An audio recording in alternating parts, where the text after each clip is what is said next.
Hi everyone, good morning all of you. Welcome to the New Sasta YouTube channel. All the video of the New Sasta have been made according to the demand of the students under the guidance of experienced teachers while watching the upcoming competition examinations. All the questions are very important and all the audience is going to benefit greatly. So guys, इस video को पूरा देखने का कोशिश करना. बहुत अच्छा question इस वीडियो पे दिया गया है आप लोगों के लिए. सो अगर वीडियो अच्छा लगे तो सब्सक्राइब करना है, शेयर करना है, लाइक करना है. अब आते हैं क्वेश्चन पे.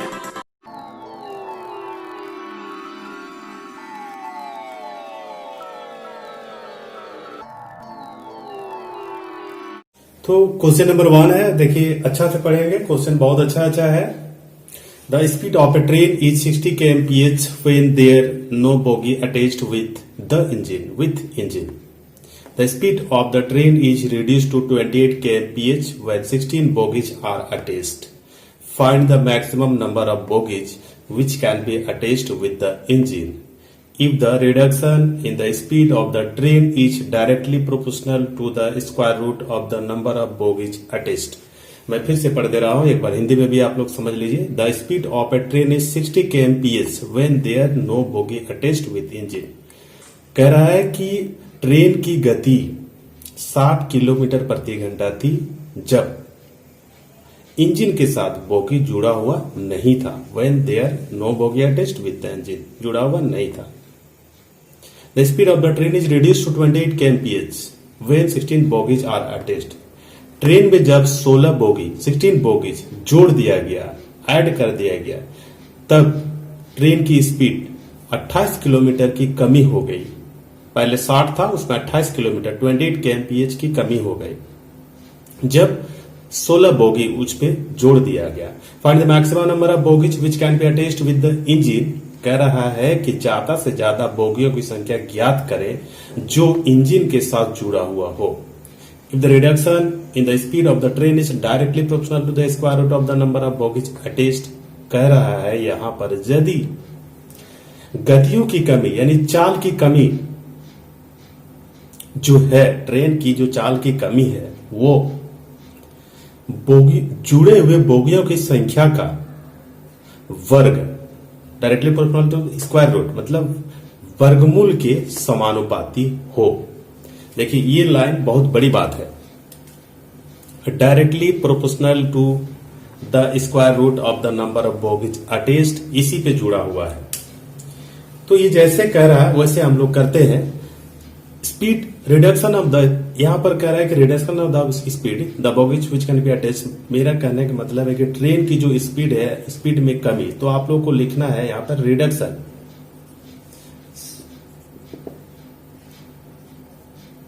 रिड्यूस्ड, रिडक्शन कर देते हैं. Speed directly proportional to the square root of number of bogies attached. देखिए नंबर ऑफ बोगीज अटैच्ड यानी मैक्सिमम नंबर ऑफ बोगीज, ये लाइन आपको मेंशन कर दिया है. तो इस क्वेश्चन के लिए एक आप लोगों को फॉर्मूला बन गया.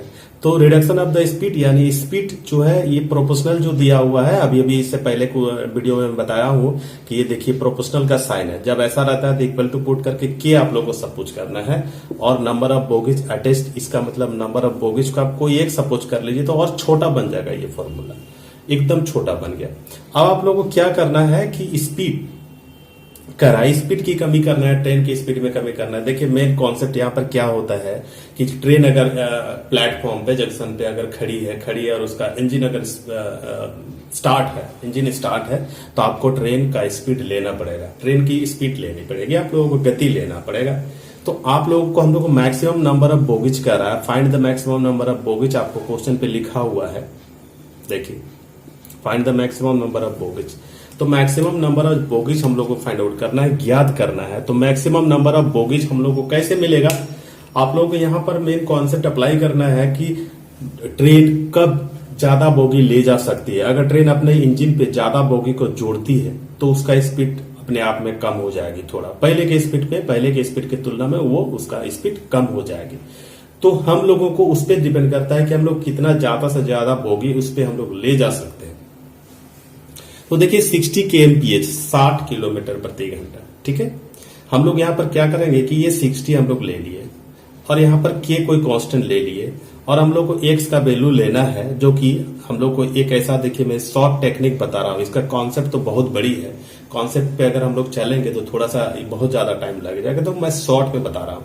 तो ये हम लोग को एक्स निकालना है, तो आप लोगों को ये सोचना है कि एक्स का वैल्यू, देखिए यहां से डायरेक्ट मैं लेके जा रहा हूं आप लोगों को, एक्स का वैल्यू क्या लेंगे कि उसका ये वर्गमूल यानी स्क्वायर रूट, रूट अंडर यहाँ पर दिया हुआ है, तो एक्स का वैल्यू क्या लेंगे कि उसका स्क्वायर करेंगे तो 60 से ज्यादा नहीं होना चाहिए। एक्स का वैल्यू क्या लेंगे कि उसका स्क्वायर करेंगे तो 60 से ज्यादा नहीं होना चाहिए। अगर आप एक्स का वैल्यू 5 लेते हैं और 5 का स्क्वायर करते हैं तो हमारा 25 आता है, लेकिन हम लोग को जाना है 60 तक। तो आप लोग को यहाँ पर सोचना स्टार्ट करिए, अपना लॉजिक यहाँ पर अप्लाई करना शुरू कर दीजिए।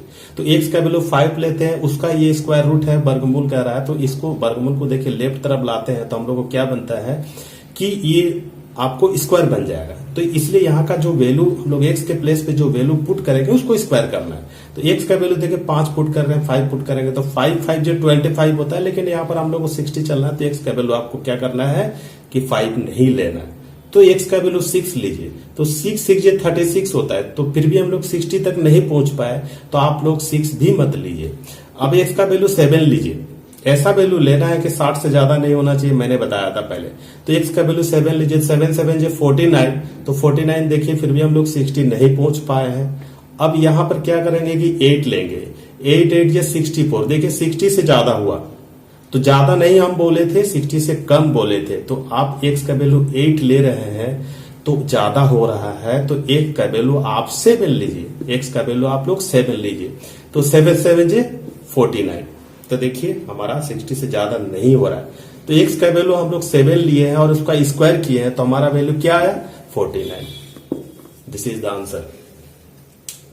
तो ये 49 बोगी वो ज्यादा से ज्यादा ले जा सकती है ट्रेन, बिल्कुल मैं शॉर्ट में आप लोगों को बताया हूं, कॉपी कर लीजिए।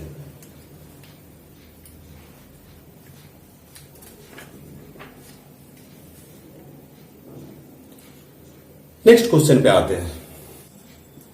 एंड द कैट, देखिए डॉग और कैट का स्प्लिट करना है, एक बार देख लीजिए। A dog pursues a cat and takes a 5 leaves for every 6 leaves of the cat. तो एक डॉग जो है ये कैट को पीछा कर रहा है, और जैसे ही वो कैट का 6 छलांग लगाता है, कैट 6 छलांग लगाता है तो डॉग 5 छलांग लगाता है। तो कैट अगर 6 छलांग लगाती है तो डॉग 5 छलांग लगाता है। But 4 leaps of the dog are equal to the 5 leaps of the cat. परंतु वो कह रहा है कि कुत्ते की 4 छलांग और बिल्ली के 5 छलांग के बराबर है, इक्वल टू, देखिए compare the speed of the dog and the cat. कह रहा है कि तुलना करें कुत्ते की और बिल्ली की गति की। तो ये लाइन आपको 4 लीव्स डॉग, 4 डॉग और 5 कैट, ये आपको बराबर कह रहा है। तो हम लोगों को क्या करना है, छोटा सा इसमें ध्यान देना है। 5 देखिए ये डॉग है और कैट का 4 कर दीजिए, ऐसे करिए। फिर यहां पर हम लोगों को दिख रहा है 6 कैट का है और 5 डॉग का कर दीजिए, क्योंकि ये इक्वल है डॉग कैट वाला लीव्स के बराबर है, इसलिए हम लोग यहां पर इक्वल करते हैं। देखिए उल्टा लिखे ऊपर में, इसलिए उल्टा लिखे कि दोनों बराबर है, कि 5 लीव डॉग का और 4 लीव कैट के बराबर होता है। 5 leaps of the dog, 4 leaps of the dog, 5 leaps of the cat. तो हम लोग इसको पलट दिए, अब इसको क्रॉस इंटू कर दीजिए। 5 5 जे 25, 6 4 जे 24, आंसर है। कुछ नहीं करना था इसको, आपको देखने कैसा देख रहे हैं लॉजिक पे डिपेंड करता है कि आप किस सेंस से देख रहे हैं। एक बार डॉग और कैट का इक्वल कर दीजिए, एक बार पलटना है। डॉग और कैट का देखिए हम पलट दिए, तो ये दोनों डॉग बन गए, ये कैट बन गया, ठीक है। क्रॉस इंटू कर दिए, हमारा आंसर बन जाएगा 25 और 24। कॉपी कर लीजिए। नेक्स्ट क्वेश्चन आते हैं। आर देयर करते हैं तो ज्यादा अच्छा होगा। तो देखिए हम लोग को ध्यान देना है, एक बार पढ़ लेते हैं। Bag contains an equal number of 1 rupees 50 पैसे एंड 25 पैसे। तो एक थैला में कह रहा है कि बराबर की संख्या में ₹1 बराबर की संख्या में यहां पर क्या क्या कह रहा है, तो ₹1 50 पैसे और 25 पैसे के सिक्के क्रमशः है। करेंगे द टोटल वैल्यू ऑफ ₹35। यदि कुल उसका मान ₹35 हो तो हाउ मेनी कॉइन्स ऑफ इस टाइप ऑफ देयर, तो उसमें वहां पर प्रत्येक टाइप के सिक्के की संख्या बताना है कि प्रत्येक टाइप के सिक्के कितने कितने हैं। तो देखिए हम लोग इसको शॉर्ट पे बनाते हैं। ₹1 रेशियो में कन्वर्ट कर देते हैं, 50 पैसा को 1/2 करते हैं, 25 पैसा को 1/4 करते हैं। और रेशियो में मैंने पहले ही बताया कि इसको लीनियर फॉर्म में करना है। कैसे करना है देखिए, 1 × 2 × 4, 1 × 2 × 4 8, फिर यहां पर निकालेंगे तो 1 × 4 करना होगा तो 4, फिर यहां पर निकालेंगे तो 1 × 2 × इसका डिनोमिनेटर होता है 2। देखिए आप ऐसे लीनियर फॉर्म में लाने के लिए इसका न्यूमिनेटर और ये सबका डिनोमिनेटर को इंटू करना है, तो देखिए 8 बना। फिर b का वैल्यू निकालिए, ये सपोज कर लीजिए कि ये a है, ये b है और सी है। a का वैल्यू लीनियर पे निकालने के लिए a का न्यूमिनेटर बाकी सबका डिनोमिनेटर इंटू करना है, तो ले लिए। b का वैल्यू निकालने के लिए b का न्यूमिनेटर एंड बाकी का डिनोमिनेटर। देखिए अपना डिनोमिनेटर इंटू नहीं करना है, तो 1 × 4 4। अब c का वैल्यू निकालने के लिए c का न्यूमिनेटर इंटू बाकी सबका डिनोमिनेटर, तो 1 × 2 2 बना। देखिए इसको कैंसिल कर दीजिए 2 से, 2 4 जे 2 2 जे 4 और ये 1। आप किसी का भी वैल्यू निकाल सकते हैं। 4 बाय टोटल कर दीजिए, 4 and 3 7। देखिए 4 + 2 + 1 7 × 35, 4 5 जे 20। ये हमारा आंसर। बिल्कुल शॉर्ट पे, कुछ नहीं करना था, इसी तरह का करना था। कॉपी कर लीजिए जल्दीबाजी, स्पीड पे पढ़ते हैं हम लोग। कभी कभी इजी क्वेश्चन भी पढ़ना चाहिए, पीटी और मेंस। देखिए पीटी में इजी पूछता है, मेंस में थोड़ा स्टैंडर्ड क्वेश्चन पूछता है।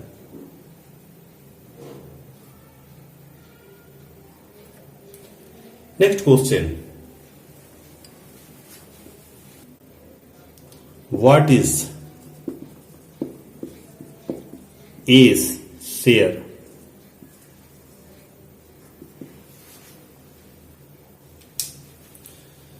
तो क्वेश्चन करेंगे, an amount of money is to be distributed among A, B and C in the ratio 5:8:12 respectively. If the total share of B and C is 4 times that of A, what is A share?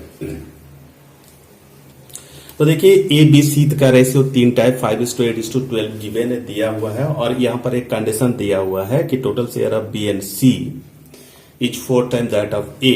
ये एक छोटा सा condition दिया हुआ है। तो what is A share? तो ए का शेयर क्या होगा निकालना पड़ेगा। तो सबसे बड़ी बात है कि देखिए आप लोग क्वेश्चन अचानक सॉल्व करने स्टार्ट कर देते हैं, ब्लाइंडली सॉल्व करते हैं, तो वो गलत हो जाता है। क्योंकि क्वेश्चन पे क्या गिवन है, क्या नहीं गिवन है, कौन सा डेटा गिवन है, ये आप लोगों को पता लगाना जरूरी होता है। इस क्वेश्चन पे आप लोग देख सकते हैं कि इस क्वेश्चन पे केवल रेशियो गिवन है, केवल रेशियो दिया हुआ है। लेकिन रेशियो देने से किसी का भी अमाउंट को हम लोग शेयर नहीं निकाल सकते हैं, किसी भी पर्सन का, चाहे ए बी सी तीनों में से किसी का भी हम लोग शेयर नहीं निकाल सकते, किसी का भी भाग हम लोग नहीं निकाल सकते हैं। ये तो कह रहा है कि कोई भी राशि, आपको कोई एक राशि है जिसको डिवाइड करना है, ए बी और सी 3 भागों में डिवाइड करना है, बांटना है, जो कि 5 8 और 12 के अनुपात में है क्रमशः। अब कह रहा है कि the total share of B and C, यदि कह रहा है कि बी और सी का कुल भाग ए के भाग से 4 गुना हो, तो ए का भाग क्या है ये हम लोग को फाइंड आउट करना है। कुछ भी नहीं निकलेगा। बी एंड सी टोटल, देखिए बी और सी का प्लस कर दीजिए और 4 टाइम्स दैट ऑफ ए, तो ए का देखिए 4 भाग करेंगे तो किसको बांटेंगे, रेशियो निकालने से भी किसको बांटेंगे। तो ये हमारे पास यहाँ पर इस क्वेश्चन पे अमाउंट गिवन नहीं है, कोई भी टोटल अमाउंट दिया हुआ नहीं। टोटल अमाउंट कहने का मतलब है कि सपोज कर लीजिए कि ए प्लस बी और प्लस सी का अगर कोई राशि 8,000 रुपया को बांटना था, तो ये 8,000 यहाँ पर कोई भी क्वेश्चन पे गिवन नहीं है, क्वेश्चन पे कहीं भी दिया हुआ नहीं है। सो अगर नहीं दिया हुआ है तो हम लोग इसको सॉल्व नहीं कर सकते, ठीक है। तो इसका हम लोग का आंसर होता है कैन नॉट बी डिटरमाइंड। सो आप लोग कांट बी डिटरमाइंड इसको लिखिए। कोई कोई क्वेश्चन ऐसा रहता है कि आपको एग्जाम में कंफ्यूज करने के लिए रहता है, तो कंफ्यूज करने के लिए रहता है तो आपको ध्यान से पढ़ना पड़ेगा, आप लोगों को अच्छी तरह पढ़ना पड़ेगा। सो गाइस, अगर हर क्वेश्चन को अगर आप ध्यान से देख रहे हैं तो ही एग्जाम क्रैक होता है, ऐसा क्रैक नहीं होता है। सो इस तरह का क्वेश्चन में कैन नॉट बी डिटरमाइंड होता है। अब आते हैं नेक्स्ट क्वेश्चन पे। B is to C equal to 8 is to 9 and C C/D = 15/60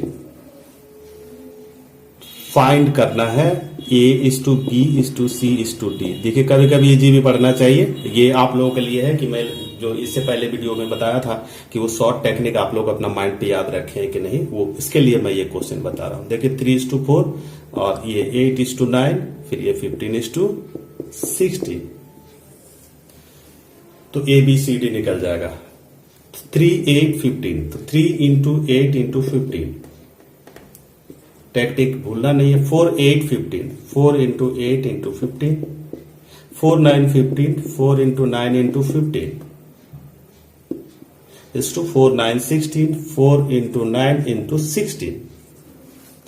cancel करना है, अगर कहीं कट रहा है तो 4 4 देखिए 4 से कैंसिल हो जाएगा। 4 1 × 4 4 1 × 4 4 1 × 4 4 2 × 8 और नहीं दिख रहा है कैंसिल। देखते हैं 3 से, यहाँ 3 कट जाएगा, यहाँ भी 3 कैंसिल हो जाएगा, यहाँ भी 3 कैंसिल हो जाएगा, यहाँ भी। हाँ 3 से कैंसिल कर दीजिए। 3 3 × 9 3 3 × 9 और 3 5 × 15 और 3 5 × 15 5 5 नहीं, 2 3 3 अब कैंसिल नहीं होगा। अब हम लोग को ये आंसर आ जाएगा। तो ये 30 40 45 48 देखिए आंसर है। ये आंसर है, ये ए का वैल्यू है, ये बी का वैल्यू, ये सी का वैल्यू, या डी का वैल्यू। बिल्कुल शॉर्ट पे मैंने इसको कल ही इससे पहले वाला वीडियो में बता चुका था, तो वो आप लोगों को याद करना था। देखिए ABCD इस तरह का कॉन्सेप्ट जो मैंने बताया था उसको शायद आप लोग याद कर लिए होंगे। देखिए A/B मैंने बताया था नेक्स्ट वीडियो में, और C/D A/B और B/C C/D और बस D तक करना है। तो आप लोग को 1 2 करके चलना था और इस तरह का हम लोग को करना था। ऐसे इंटू करना था, ऐसे इंटू, ऐसे इंटू, ऐसे इंटू, ऐसे। तो ये अगर याद है तो ठीक है, ये माइंड पे बैठाना है, और नहीं तो इसको पलट के देख लीजिए, इससे पहले वाला वीडियो में देख लीजिएगा जरूर। अगर दोस्तों अच्छा लगा होगा वीडियो तो जरूर सब्सक्राइब करें, शेयर करें, लाइक करें, कमेंट करें। अगर कुछ भी प्रॉब्लम होता है मैथ्स पे तो आप लोग कमेंट बॉक्स में लिखें। अगर क्वेश्चन भी है आपके पास तो कमेंट बॉक्स में लिख दे, मैं इसको सॉल्व करके नेक्स्ट वीडियो में डाल दूंगा। Thank you all of you.